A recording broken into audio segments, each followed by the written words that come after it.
Assalamualaikum warahmatullahi wabarakatuh.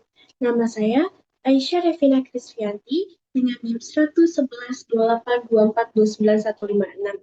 Di sini saya akan menjelaskan perhitungan metode penilaian ergonomi, yaitu REBA, sebagai pengganti UTS mata kuliah ergonomi.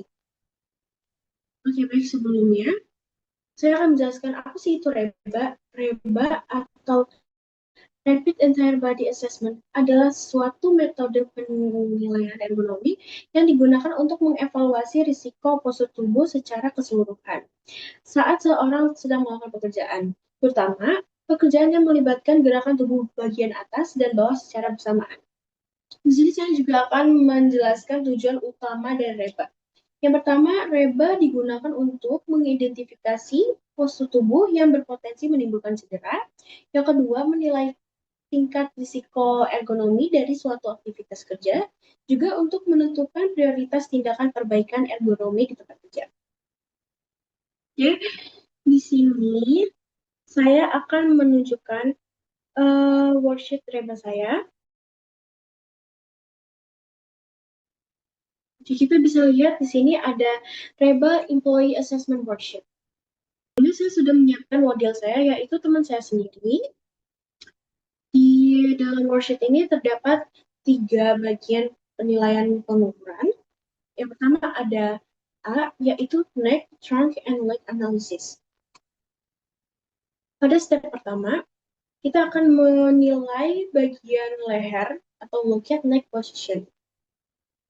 Kita bisa lihat dari gambar yang ini, kalau misalkan teman saya memperoleh 41,26 derajat untuk bagian lehernya, dan kita balik lagi melihat ke gambar yang lain ya guys. Untuk derajat lebih dari 20, maka memperoleh skor 2. Tidak hanya itu, kita tidak boleh melupakan adjust-nya nih guys. Kalau misalkan adjust ini itu bisa penambahan nilai atau pengurangan nilai sesuai syarat dari situ. Kalau misalkan leher berputar or if neck is twisted, kita akan harus menambahkan 1 skor ke dalam neck score. Kalau misalkan juga leher side bending atau menekuk ke kanan ke kiri, kita harus menambahkan 1 poin lagi. Cuman kita bisa lihat tadi teman saya tidak memutarkan kepala, bagian leher, ataupun juga tidak menengkukkan bagian leher ke kanan ke kiri. Maka di sini saya tidak akan menambahkan adjust-nya kepada next score. Jadi next score tetap 2 ya guys. Yang kedua ada locket trunk position atau lokasi posisi batang tubuh. Pada gambar ini, teman saya memperoleh 11,21 derajat untuk bagian tubuhnya. Maka kita bisa lihat lagi di dalam gambar itu, kalau misalkan 0 sampai 20 derajat, maka memperoleh 2 skor 2.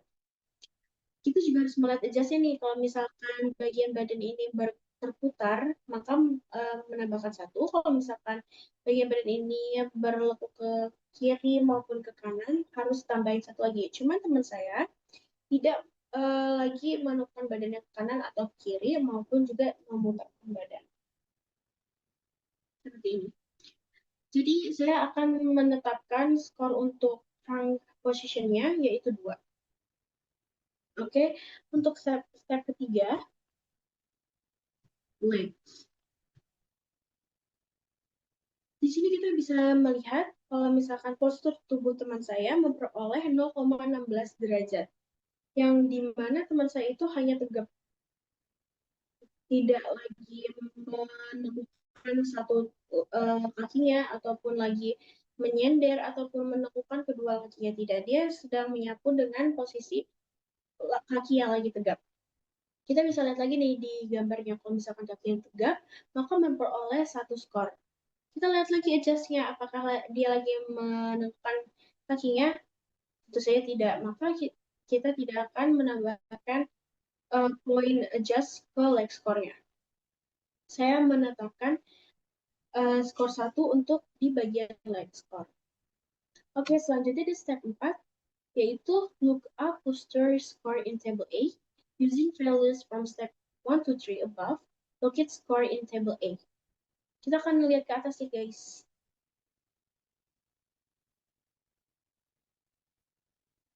Nah, di atas ini ada skor table A ya guys.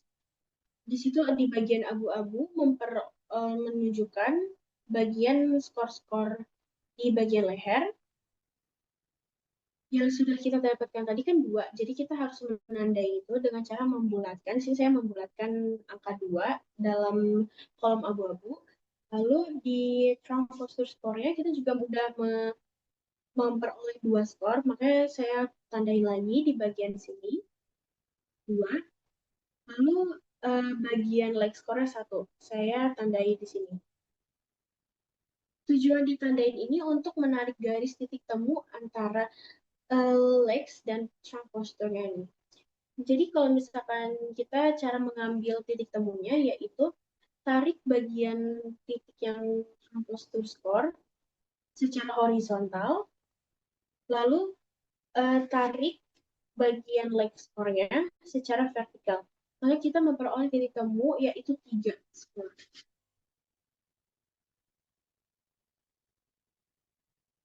Di sini saya menulis 3 sesuai titik temu tadi. Lalu kita melihat step 5. Uh, tambahan berat atau paksaan atau juga skor. Kalau misalkan beban itu lebih kurang dari 11 pounds, maka kita tidak akan menambahkan skor. Kalau misalkan beban itu 11 sampai 22 pounds, kita akan mendapatkan satu skor. Kalau misalkan lebih dari 22 pounds, maka 2 skor. Tapi sapu mana sih yang seberat 11 pounds ini tidak ada kan? Makanya saya tidak akan menambahkan poin lagi ke dalam posture score A. Oh, jangan lupa adjustnya juga ada. Kalau misalkan if shock or rapid build up of force, kalau misalkan bebannya menimbulkan suatu tegangan atau kejutan bagi yang menopang, maka ditambahkan satu lagi nih skornya. Jadi contohnya gini, kalau misalkan kamu mengangkat suatu hal yang berat, kamu pasti kayak, aduh berat gitu. Nah, itu kamu harus menambahkan satu skor ke dalam posture score A. Di sini kan karena benda yang teman saya tadi pegang sangat ringan, yaitu satu, saya tidak menambahkan skornya lagi ke dalam step 5. Jadi, total untuk skor A itu tetap 3 ya guys. Ya lanjut.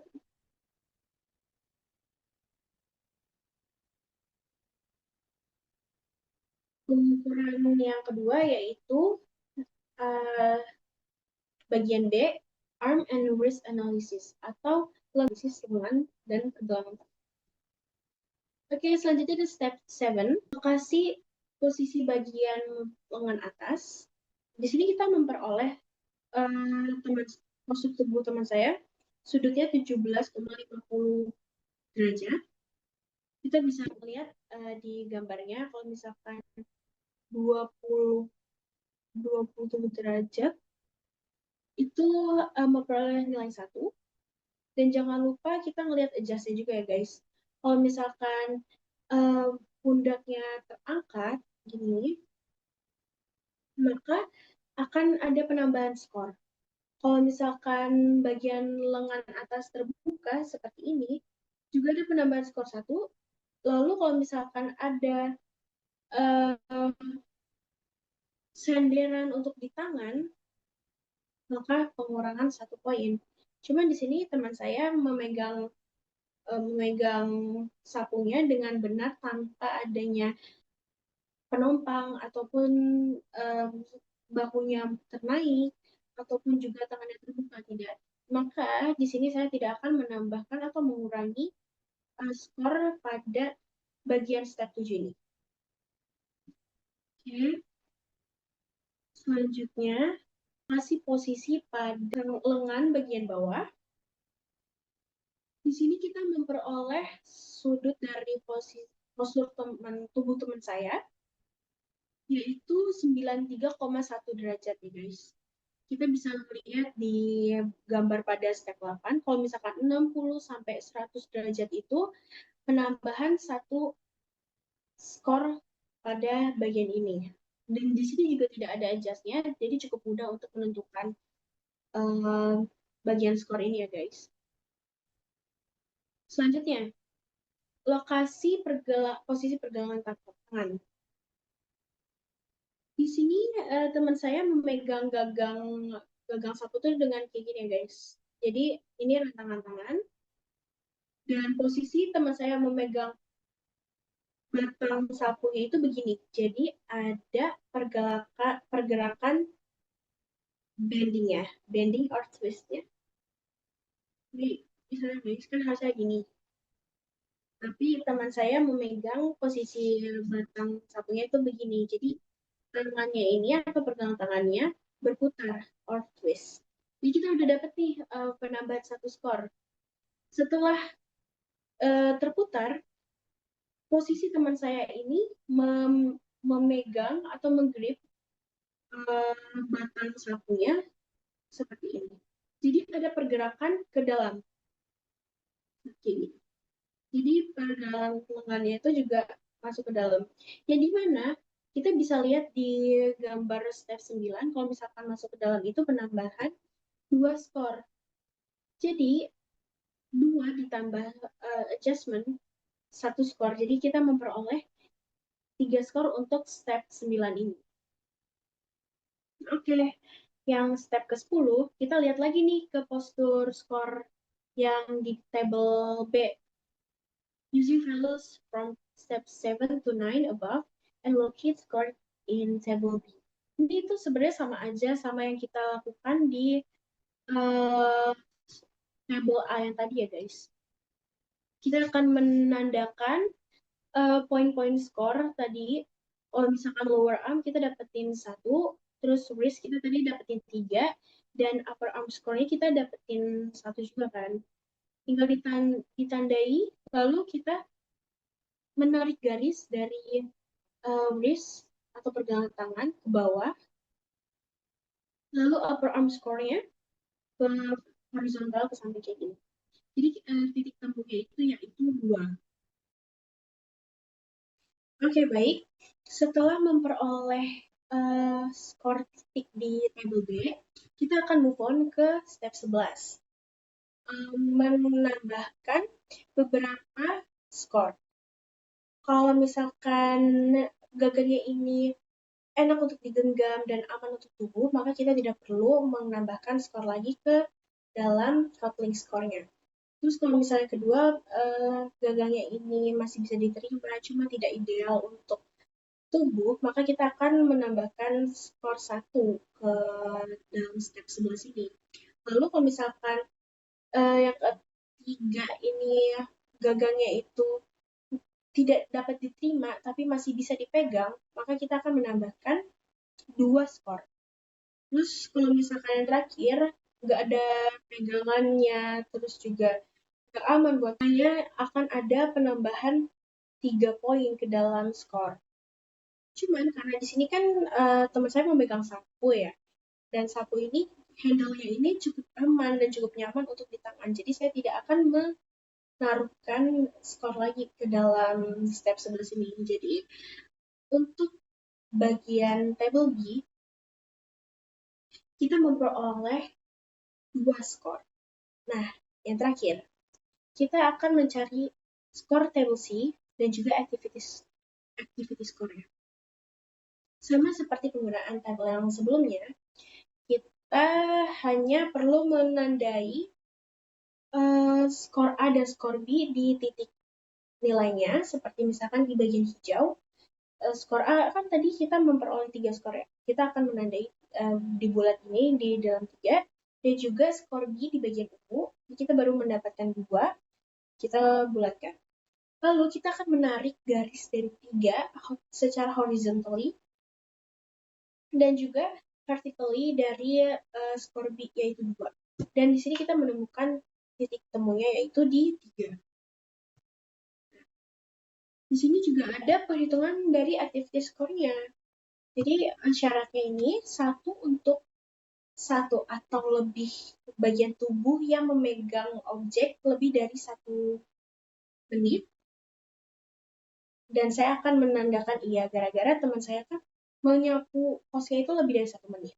Lalu yang kedua, pengulangan aksi lebih dari 4 kali per menit, pasti iya karena teman saya kan menyapu dengan pergerakan yang begini ya guys. Nih, secara lebih banyak daripada lebih banyak daripada 4 kali per menitnya, dan saya akan tanda iya. Tapi yang ketiga, +1 untuk aksi yang menyebabkan perubahan besar kepada postur tubuh.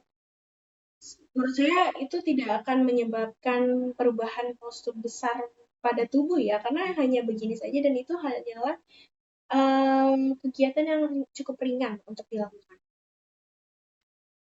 Nah, di sini kita cukup masukkan 2 untuk activity score-nya, lalu kita jumlahkan table C score dengan activity score-nya, lalu memperoleh skor 5 untuk final REBA score. Lalu di sini pun ada skornya nih guys. Jadi kan 5 ini tuh range di antara 4 sampai 7 kan. Yang dimana artinya risikonya ini medium, tapi perlunya investigasi secara lanjut ataupun lebih, dan juga harus ada perubahan secepatnya. Baiklah, itu dari saya tentang perhitungan REBA Employee Assessment Worksheet. Mohon maaf apabila banyak kekurangan. Wassalamualaikum warahmatullahi wabarakatuh.